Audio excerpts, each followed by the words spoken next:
Hello hello hello. ఎక్కడున్నావురా? Hello ఎక్కడున్నావు? నేను సికింద్రాబాద్ రైల్వే స్టేషన్ దగ్గర. అటు ఎందుకు వెళ్ళావురా?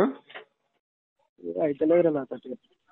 ఎందుకురా గలీజ్ చేసుకుంటున్నావు కృష్ణ కొడుకులాక?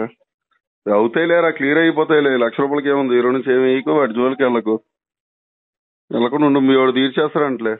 హలో, డబ్బుల గురించి కాదురా మ్యాటర్. మరి మైండ్ డిస్టర్బ్ అయిపోయిందిరా బాగా.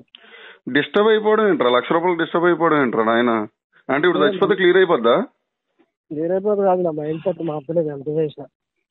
అంటే ఇప్పుడు చచ్చిపోతే క్లియర్ అయిపోతాయారన్నీ? మైండే పోవాలన్నప్పుడు ఇంక బతికుండేందుకు రా. ఇప్పుడు నీకు సాల్వ్ చేయాలని లక్ష అవుతుందిరా.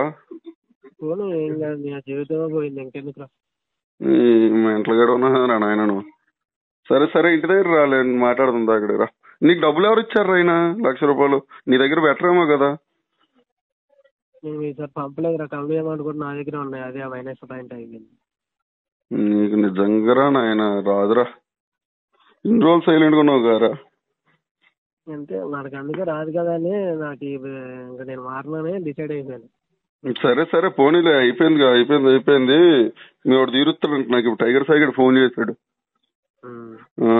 మీ మేనేజర్ ఎవరో ఫోన్ చేశారంట అడిగి, ఇలా చనిపోతున్నాను మెసేజ్ పెట్టాడు, ఏమైంది ఏంటి అని చెప్పి అన్నారంట. ఒకసారి ఇంటికైతే ఇల్లు, ఏం కాదు, క్లియర్ అవుతాయిలే.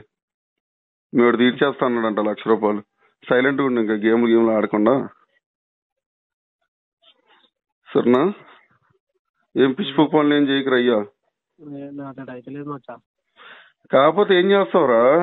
చచ్చిపోతే దానికి సొల్యూషన్ ఆరా? చచ్చిపోతే సొల్యూషన్ చెప్పు. అలాగే చచ్చిపోవచ్చు, ఏముంది? హలో రా, నన్ను 50,000 గారా ఇస్తారులే ఎవరో ఒకరు, కానీ ఎందుకు చచ్చిపోవడం దానికి? దాని గురించి కాదు, ఇప్పుడు అర్జెంట్ కావాలి మచ్చా. ఇప్పుడు అర్జెంట్ అంటే అరే అనుకున్నావారా అంత ఇచ్చేయడానికి? ఎవరిని అడిగితే 1 రోజుకో 2 రోజుకో సెట్ అవుతాయి. ఎక్కడున్నావు ఇప్పుడు నువ్వు? నేను దయానంద నగరమా. ఏం చెప్పరా, నేను ఎక్కడ నీకోసం ఎక్కడ తిరుగుతున్నాను నేను. నిజంగా వచ్చా? ఎందుకు అవసరమా? ఏదో ఇక్కడ రైల్వే గేట్ దగ్గర ఉన్నా, ఎక్కడున్నా చెప్పు. హలో, రైల్వే గేట్ దగ్గర ఉన్నా, ఎక్కడున్నా చెప్పరా, మాట్లాడదాము. ఎందుకు పిచ్చి డివిజన్ ఎందుకురా? మరి ఏ చోట నీకు బుద్ధి లేదా రా? అప్పుడు తెలియలేదా? కంపెనీ డబ్బులు ఎలా వాడేస్తారా?